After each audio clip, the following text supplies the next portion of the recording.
Kekuatan tawakal kepada Allah Subhanahu wa Ta'ala. Makanya, lagi-lagi saya sampaikan, ketika Anda bertemu dengan orang-orang yang sakit, atau mungkin kita pun sedang sakit, tenanglah gitu.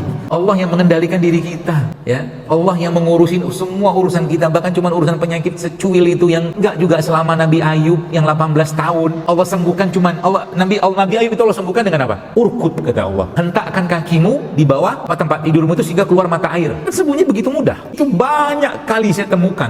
Pernah satu kisah dalam satu pelatihan saya mengajar pelatihan tentang herbal gitu-gitulah. Dia cerita ke saya begini. Dia bilang begini. Kita tentang pengalaman dia lah gitu kan. Bapaknya atau ibunya saya lupa itu. Jadi mereka tuh sampai pada titik masalah ginjal sehingga saya lupa penyakitnya apa. Tapi intinya dia bilang begini. Kita sudah sampai pada titik kepasrahan sepasrah-pasrahnya. Dia begitu. Lalu apa yang terjadi? Tiba-tiba entah kayak gimana, dia bilang, kami itu melihat depan rumah kami itu ada pohon kelor, terilhamkan gitu kan, minum rebusan daun kelor. Subhanallah, ini minum daun kelor sembuh tuh sakitnya. Udah ditanam Allah sekian lama di depan rumahnya, tapi nggak Allah ilhamkan. Kenapa? Belum sampai ke titik pasrah. Kepasrahan kita tentang penyakit, tentang kondisi kita itulah bentuk sebenarnya keyakinan atau keimanan kita pada Allah Subhanahu wa Ta'ala. Itu poinnya. Jadi lagi-lagi kekuatan terbesar itu justru malah keimanannya kita. Bagaimana caranya sebenarnya? Ya, itu digali atau mungkin dikuatkan. Lagi-lagi dengan amal soleh, ya.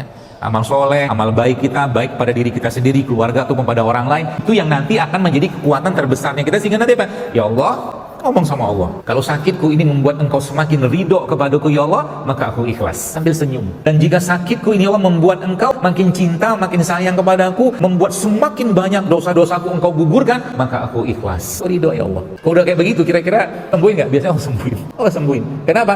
Dia sudah sampai pada titik penghambaan tertingginya, udah pasrah sepasrah-pasrahnya. Itu yang sebenarnya Allah inginkan. Makanya sakit itu, kalau seseorang itu kena sakit, kita mulai akan berpikir, jadi sebenarnya sakit itu rahmat atau ujian? Tergantung kita menilainya. Kalau sudah naik level pada tingkat awal, pasti kita akan ngomong itu ujian. Pasti.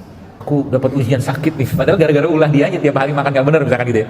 Kan gitu. Tapi nanti udah naik imannya, ya, naik kepahaman ilmu tentang agamanya, maka apa yang terjadi? Dikatakan, baru saya sadarin ternyata saya bersyukur sekali dikasih penyakit itu.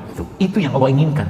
Ya, makanya kan kita sering dengar hadis Nabi menjelaskan bahwa urusan seorang mukmin itu mengagumkan, kata Nabi. Dapat nikmat dia bersyukur, dapat ujian dia bersabar, itu aja. Dan membuat dia apa? Tenang setenang-tenangnya. Itulah iman, itulah akidah, itulah keyakinan kita pada Allah. Apa mau dikhawatirkan?